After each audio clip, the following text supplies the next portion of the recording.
శ్రీ మాత్రే నమః. ఓం శ్రీ గురుభ్యో నమః.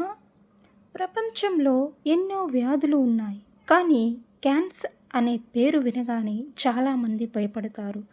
డాక్టర్లు చికిత్స చేస్తారు, మందులు శరీరాన్ని నయం చేయడానికి ప్రయత్నిస్తాయి. కానీ మనసుకు ధైర్యం ఇచ్చేది ఏమిటి? ఆత్మవిశ్వాసాన్ని పెంచేది ఏమిటి?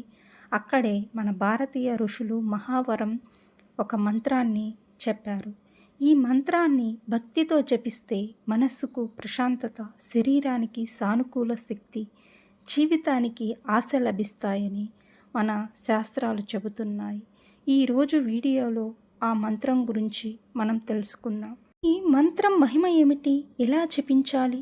ఎప్పుడు జపిస్తే ఫలితం ఉంటుంది? అలాగే క్యాన్సర్ లాంటి కఠినమైన వ్యాధులతో బాధపడుతున్న వారికి ఈ మంత్రం ఎలా ధైర్యాన్ని ఇస్తుంది అని ఈ వీడియోలో తెలుసుకుందాం.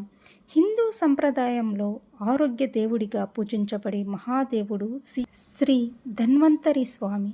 సముద్ర మదన సమయంలో అమృత కలశంతో ప్రత్యక్షమైన దేవుడు ఈయనే. ఆయన చేతిలో అమృతం ఉంటుంది, అందుకే ఆయన్ని ఆయుర్వేద పితామహుడు అని కూడా అంటారు. మన శరీరంలోని రోగాలను తగ్గించడానికి, మనసులోని భయాన్ని తొలగించడానికి, జీవితంలో ఆరోగ్య శక్తిని నింపడానికి ధన్వంతరి స్వామిని ప్రార్థిస్తారు. క్యాన్సర్ లాంటి వ్యాధుల సమయంలో ఎందుకు ఈ మంత్రం జపిస్తారు అంటే, ముందుగా ఒక విషయం స్పష్టంగా తెలుసుకుందాం. ఈ మంత్రం వైద్య చికిత్సకు బదులు కాదు. డాక్టర్ చెప్పిన మందులు, చికిత్స తప్పకుండా తీసుకోవాలి.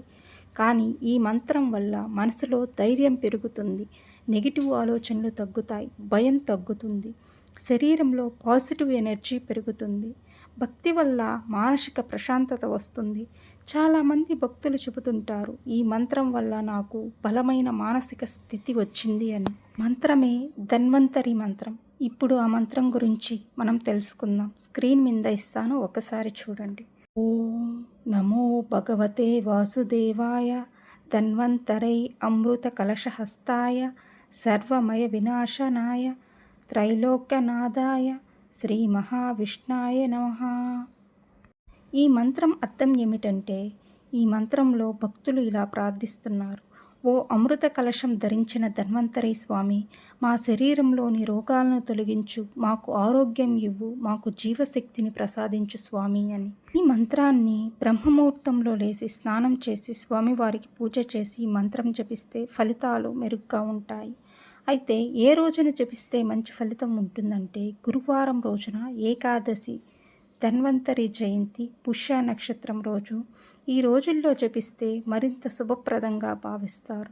ఇంట్లో అనారోగ్యాలు ఎక్కువగా ఉంటే ఏం చేయాలి అంటే, ప్రతిరోజు ఉదయం ఇంట్లో ఈ మంత్రాన్ని మెల్లగా ప్లే చేయండి. ఇంట్లో పాజిటివ్ వైబ్రేషన్ పెరుగుతుందని పెద్దలు చెబుతారు. తులసి మొక్క దగ్గర దీపం వెలిగించి ఈ మంత్రం జపిస్తే మానసిక ప్రశాంతత లభిస్తుంది. మీకు ఉన్న వ్యాధులన్నీ నయమవుతాయి. వీడియో నచ్చితే లైక్ చేయండి, షేర్ చేయండి.